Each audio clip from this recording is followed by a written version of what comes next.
பிரேமானந்த் இன்ஸ்பெக்டரா போலீஸா?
பிருந்தாவன் பள்ளியோட 3வது ஆண்டு விளையாட்டு விழா. குழந்தைகளுக்கு வந்துட்டு விளையாட்டுன்றது அவங்க வாழ்க்கையில் ரொம்ப இன்றியமையாதது. குழந்தைகளுக்கு விளையாட்டு தான் அவங்களுக்கு வாழ்க்கையில் தைரியம், ஒரு டீம் ஒர்க்கு, ஃபிட்னஸ்ஸு, அவங்க வாழ்க்கையில் இறுதி வரைக்கும் ஒரு சந்தோஷத்தை வந்து விளையாட்டு தான் கொடுக்கும்.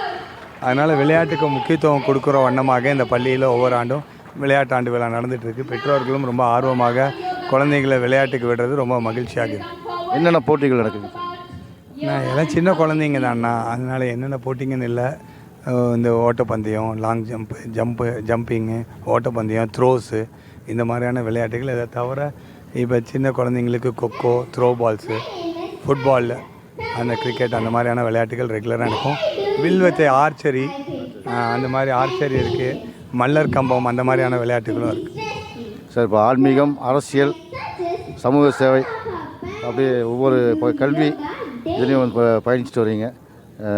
கோயம்புத்தூர் பொள்ளாச்சி நாடாளுமன்ற தேர்தலில் கணிசமான வாக்குகளை பெற்றிருந்தீங்க.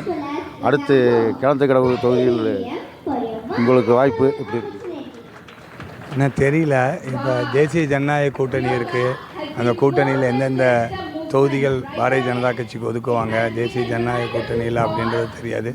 அதை தவிர யார் வேட்பாளர்ன்றது, பாரதிய ஜனதா கட்சி ஒரு பெரிய ஒரு ஜனநாயக கட்சி. இந்த கட்சியில் யார் வேணாலும் எந்த நிலைக்கு வேணாலும் போக முடியும்.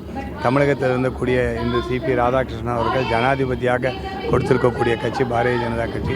ரொம்ப சாதாரணமாக எளிமையாக இருந்தவர்களாம் மிகப்பெரிய மத்திய அமைச்சர்களாக ஆக்கிய கட்சி பாரதிய ஜனதா கட்சி. அதனால் இந்த கட்சியில் யார் வேணாலும் எந்த நிலைக்கு வேணாலும் வர முடியும். அது மாதிரி ஒரு கட்சி. இது வந்து இவர் தான் வருவார், இவர் தான் எப்பவும் வருவார் அப்படின்றது இந்த கட்சியில் சொல்ல முடியும்.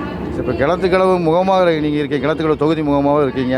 நம்ம சர்வே எடுத்ததில் பல இடங்களில் சொல்கிறாங்க வசந்தராஜன் அப்படிங்கிற பேர் பல இடங்கள் அடிப்படை. அது கடந்த முறை பாராளுமன்ற தேர்தலில் நின்றனால பாரதிய ஜனதா கட்சி முகமாக இருக்கும். அதில் அதை தாண்டி இந்த பகுதியில் நிறையா திறமையானவர்கள், வல்லுநர்கள்லாம் நிறையா இருக்காங்க. போன பாராளுமன்ற தேர்தலில் நம்ம போட்டியிட்டனால அந்த மாதிரியான உங்கள்கிட்ட கருத்துக்கள் வந்திருக்கும். பாரத பிரதமருடைய பிறந்தநாள் முன்னிட்டு அடுத்த வாரம் பிறந்தநாள் முன்னிட்டு நிகழ்ச்சி நடைபெறுகிறது. அதை பற்றி பாரத பிரதமர் நரேந்திர மோடியோடைய பிறந்தநாளை முன்னிட்டு அவருடைய பிறந்தநாள் முழுக்க முழுக்க சேவையாக கொண்டாடணுன்றதுக்காக இரத்த தான முகாம் நிறையா நடக்குது. நிறைய பகுதியில் அன்னதானம் பண்ணுறாங்க. நேற்று கூட கோவையில் 1500 பெண்களுக்கு தொழில் முனைவோர்களாக ஆக்கியிருக்காங்க. அவங்களுக்கு தொழில் பண்ணக்கூடிய நிறையா விஷயத்தை கொடுத்துருக்காங்க. இது ஒரு சேவை தினமாக கொண்டாடுகிறோம். அதே மாதிரி நம்ம பகுதியில் 1,00,000 மரக்கன்றுகள் நம்ம பகுதியில் கொடுக்கணுன்ற முடிவு பண்ணி 28ஆம் தேதி அதை ஆரம்பிக்கிறோம். அதை தவிர ஏழை எளிய அரசு பள்ளியில் படித்த மாணவர்கள், டாப் ரேங்க் எடுத்தவர்களுக்கெல்லாம் கணினி எல்லாம் கொடுக்கணும் அப்படின்ற மாதிரி சேவை நிகழ்ச்சியும் வரப்போகிற வாரத்திலிருந்து நடைபெற இருக்கிறது. உங்கள் ஆன்மீகம் மற்றும் அரசியல், கல்வி அடுத்த கட்ட நகரை நோக்கி நடத்த எங்களுடைய வாழ்த்துக்கள். நன்றி.